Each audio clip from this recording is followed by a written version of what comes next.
అందరికీ నమస్కారం. హైదరాబాద్లోని పెట్రోల్ బంకుల దగ్గర హైదరాబాద్ వాసులు ఎవరైతే ఉన్నారో బారులు తీరారు. సోషల్ మీడియాలో వస్తున్న వార్తలు అవ్వచ్చు, దాంతోపాటు ఎవరైతే ప్రభుత్వం సరిగ్గా స్పందించలేదు అన్నటువంటి మాటలు వినిపిస్తున్నాయి. దీనికి సంబంధించే పెట్రోల్ బంకుల దగ్గర ఈరోజు యుద్ధ వాతావరణం కనిపించింది.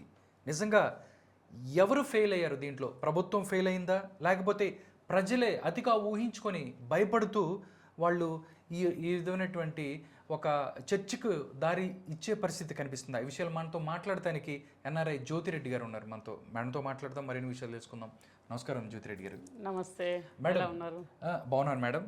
ఈరోజు చూస్తే మేడం, ఒకసారి హైదరాబాద్లో ఉదయం నుంచి కూడా పెట్రోల్ బంకుల దగ్గర యుద్ధ వాతావరణం మనకు కనిపించింది. మన కారులో వెళ్తున్నప్పుడు కానీ చూస్తే పెట్రోల్ బంకులు చాలామంది కూడా పడిగాపులు కాస్తున్నారు. సామాన్య ప్రజలు చాలా ఇబ్బంది పడిన పరిస్థితి కనిపిస్తుంది. నిజంగా దీన్ని ఎలా మీరు చూస్తారు? మీరేం చెప్తారు ప్రజలకి? నా పేరు జ్యోతిరెడ్డి, నేను ఫీనిక్స్ అరిజోనా నుంచి. And thank you for asking burning question today. Okay, ఇప్పుడు కొంపల్లి నుంచి వచ్చేటప్పుడు మేము కూడా 3 ప్లేసెస్లో పెట్రోల్ కోసం ఆగినాం. చూస్తే పెద్ద క్యూ ఉన్నది. డ్రైవర్ అన్నాడు, మేడం ఇక్కడ 2 hours పడుతుంది, మనం వెళ్ళిపోదాం అనేసి.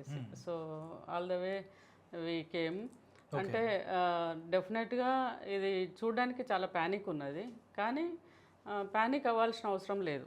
అటు సెంట్రల్ గవర్నమెంట్ కానీ ఇటు స్టేట్ గవర్నమెంట్ కానీ తగిన చర్యలు తీసుకోవడానికి రెడీగా ఉన్నారు. అంతేకాకుండా పెట్రోల్ ఓనర్స్ కూడా చెప్తున్నారు ఏంటంటే ప్రాబ్లం ఏం లేదు, అసలు నిల్వలు ఉన్నాయి, దీన్ని ఊరికేనే ఎగ్జాగరేషన్ చేసి మెసేజ్ బయటకు వచ్చింది అట్లా షార్ట్ ఉన్నదని. కానీ షార్ట్ లేదు, ఉన్నది నిల్వ మన దగ్గర.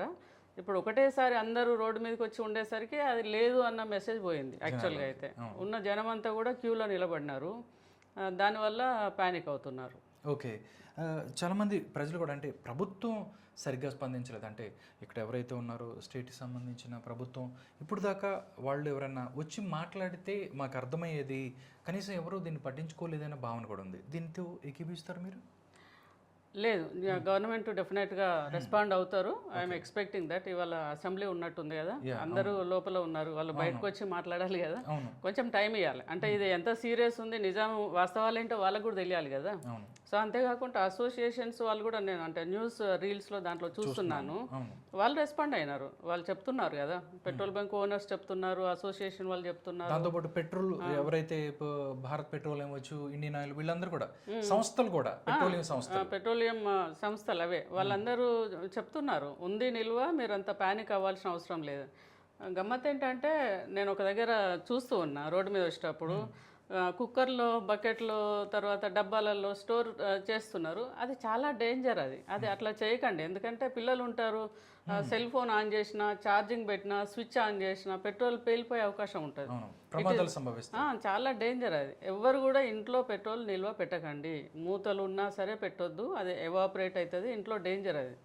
సో డెఫినెట్గా అది చేయకండి. మనం ఇంట్లో స్టవ్ వెలిగిస్తాం కదా, పెట్రోల్ ఎక్కడున్నా అందుకుంటుంది కదా. సో అది చాలా డేంజరు, పిల్లలకు చాలా ప్రమాదము, పెద్దోళ్ళకు కూడా ప్రమాదము. అది అస్సలు నిల్వ అనేది చేయకండి.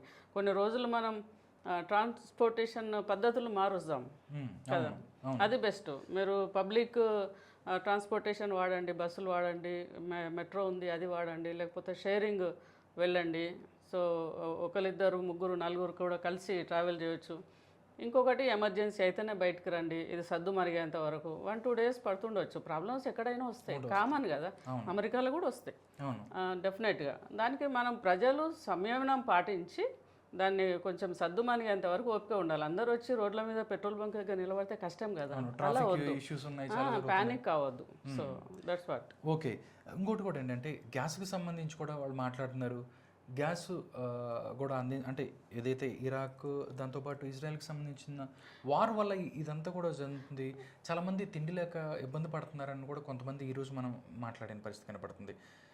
ఎలా చూస్తారండి అంటే కొంతమంది అయితే కావాల్సిన దానికల్లా ఫుల్ ట్యాంక్ పెట్రోల్లను రకరకాలుగా ఇవన్నీ చేస్తున్నారు. ఎలా చూస్తారు మేడం దీన్ని?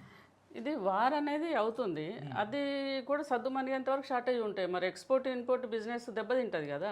ఇప్పుడు నాకు ఫ్లైట్ ఉండే 4th ఉండే, 11th ఉండే, 25th ఉండే, క్యాన్సిల్ అయింది ఫ్లైట్. మరి వెయిట్ చేస్తున్నాం కదా. అలాగే అసౌకర్యం ఉంటుంది అంటారు కొద్దిగా. డెఫినెట్గా డిస్కంఫర్ట్ ఉంటుంది వారి వల్ల. అది తగ్గేంత వరకు మనమే ఓపిక బట్టి చూడాలి ఏం జరుగుతుందని. చాలా పెద్ద విషయం కదా. సో ప్రధానమంత్రులు అందరూ కూడా, ప్రెసిడెంట్స్ వేరే కంట్రీస్ వాళ్ళు కూడా దాని మీద వర్కౌట్ చేస్తున్నారు. ఏం జరుగుతుందో చూద్దాం. ఇప్పుడు మన సెంట్రల్ గవర్నమెంట్ కూడా దీని మీద చాలా ఎఫర్ట్ పెడుతున్నారు, చాలా కష్టపడుతున్నారు. వాళ్ళు కూడా నిద్రలేని రాత్రులు గడుపుతున్నారు. Everyone is working for the public. Public has to be patient. అది ఓపికతో ఉంటేనే ప్రాబ్లం సాల్వ్ అవుతుంది. అంతవరకు కూడా మనకు డిస్కంఫర్ట్ ఉంటుంది డెఫినెట్గా. దాన్ని కొంచెం భరించాల్సిన అవసరం ఎంతైనా ఉన్నది. ప్రజలందరికీ కూడా నేను విజ్ఞప్తి చేసేది అదే. ఓకే, ఇంకోటి మధ్యలో దళారులు ఎవరైతే ఉన్నారో దీనికి సంబంధించి, గ్యాస్కి సంబంధించి సెంట్రల్ గవర్నమెంట్ అవ్వచ్చు లేకపోతే ప్రభుత్వాలు వాళ్ళు ఇచ్చే పరిస్థితి ఉంది, కానీ డబుల్ రేట్లకు అమ్ముకుంటున్నారు. పెట్రోల్ కూడా కొంతమంది చూస్తే ఎక్కువ రేటు ఇచ్చే పరిస్థితి చేస్తున్నారు. నిజంగా అలాంటి వాళ్ళకి మీరేం చెప్తారు? ఇది ఇప్పుడు మనం జనమే వాళ్ళకి అవకాశం ఇస్తున్నాం. షార్టేజ్ అనేసరికి లేదు అనేసరికి వాళ్ళు కూడా ఏదే టైం డబ్బులు ఎక్కువ సంపాదించుకోవాలి. మనం ఇప్పుడు కోవిడ్ అప్పుడు చూసాం. మనం 5,000 కట్టే దగ్గర 10,000 కట్టినాం, 10,000 కట్టే దగ్గర 1,00,000 కట్టినాం. అంటే ప్యానిక్ ఉన్నదని తెలిసి ప్రాణం కాపాడుకోవడానికి అప్పుడు ఎట్లయితే ఖర్చు పెట్టినామో ఇప్పుడు కూడా అంతే కదా. అవకాశం ఉంటే బిజినెస్ చేసుకునేటోళ్ళు వాళ్ళు ఎట్లా క్యాష్ అవుట్ చేయాలని చూస్తారు. మనమే ఎక్కువ రెస్పాండ్ కాకుండా వీలైనంత వరకు తక్కువ దాన్ని కొంచెం టైం తీసుకుంటే బాగుంటుందని ఒపీనియన్ అది. ఓకే, ఫైనల్గా చెప్పండి, ప్రజలకి ఎవరైతే ప్యానిక్ అవుతున్న ప్రజలకు అవ్వచ్చు, లేకపోతే ప్రభుత్వాలు ఏదైతే ఉన్నాయి, సెంట్రల్ గవర్నమెంట్ అవ్వచ్చు లేకపోతే స్టేట్ గవర్నమెంట్ అవ్వచ్చు, వాళ్ళందరికీ ఈ ఇష్యూస్ని టేక్ ఓవర్ చేయాలి అని మీరు ఏం చెప్తారు? డెఫినెట్గా సీఎం మన రేవంత్ రెడ్డి గారికి నేను పర్సనల్గా విజ్ఞప్తి చేస్తున్నా. బీయింగ్ ఎన్ఆర్ఐ ఇక్కడ లోకల్ కూడా చాలామందిని మార్నింగ్ నుంచి చూస్తూ వస్తున్నా కాబట్టి సీఎం గారు తర్వాత రిలేటెడ్ మినిస్టర్ ఎవరైతే ఉన్నారో వాళ్ళు స్పందించి ప్రజలకు మీరు వెంటనే ఒక మెసేజ్ పంపించాలి. వాస్తవంగా ఏం జరుగుతుందనే చెప్తూ ప్యానిక్ కాకుండా ఉండడానికి మీరు పెద్దవాళ్ళు ఎవరైతే రెస్పాన్సిబిలిటీ ఉన్న వాళ్ళు చెప్తే దానికి చాలా వాల్యూ ఉంటుంది, వాళ్ళు పాటిస్తారు కదా. అంతేకాకుండా న్యూస్లో, టీవీలలో, పేపర్లలో కూడా ఈ మెసేజ్ రావాలి. ఎన్ని రోజులు ఓపిక పట్టాలి, దీని ప్రాబల్యం ఎట్లుంటుంది మరి. అంతేకాకుండా కంపల్సరీ డ్యూటీకి వెళ్ళాల్సిన వాళ్ళకి కూడా కొంచెం మెసేజ్ ఇచ్చి వాళ్ళకేమన్నా మీరు రిలాక్సేషన్ ఇస్తారా, బయటకు వెళ్ళకుండా ఉండడానికి వర్క్ ఫ్రమ్ హోమ్ ఏమన్నా అవకాశం ఇస్తారా, సాఫ్ట్వేర్ వాళ్ళు చాలామంది ఉన్నారు. సో ఇలాంటి ఏమన్నా ఉంటే కూడా సీఎం గారు రెస్పాండ్ అవ్వాలి తప్పకుండా.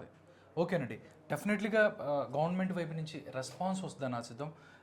ఇది పరిస్థితి. ఎందుకంటే తెలంగాణకి సంబంధించి చాలా చోట్ల హైదరాబాద్లో ఏదైతే ఉందో 2 రోజుల నుంచి ఇలాంటి ఇబ్బంది ఏర్పడుతుంది అని చెప్తున్నారు. ప్రభుత్వాలు ఎవరైతే ఉన్నాయో, పౌర సరఫరాల శాఖ అవ్వచ్చు, దాంతోపాటు ఎవరైతే పెట్రోల్ ఓనర్స్ అసోసియేషన్ వాళ్ళందరూ కూడా మాట్లాడుతున్నారు. తగిన నిల్వలు ఉన్నాయి మా దగ్గర, ప్యానిక్ అవ్వాల్సిన అవసరం లేదు అని చెప్తున్నారు. కానీ ప్రజలు అనవసరంగా ఏదైతే ఉందో వాళ్ళు భయపడుతూ రోడ్ల మీదకి వచ్చేసే పరిస్థితి ఉంది. కాబట్టి ప్యానిక్ అవ్వకుండా ఏదైతే సిచ్యువేషన్ని వాళ్ళు అర్థం చేసుకుని ముందుకెళ్ళాలని చెప్పి మాట్లాడుతున్నారు.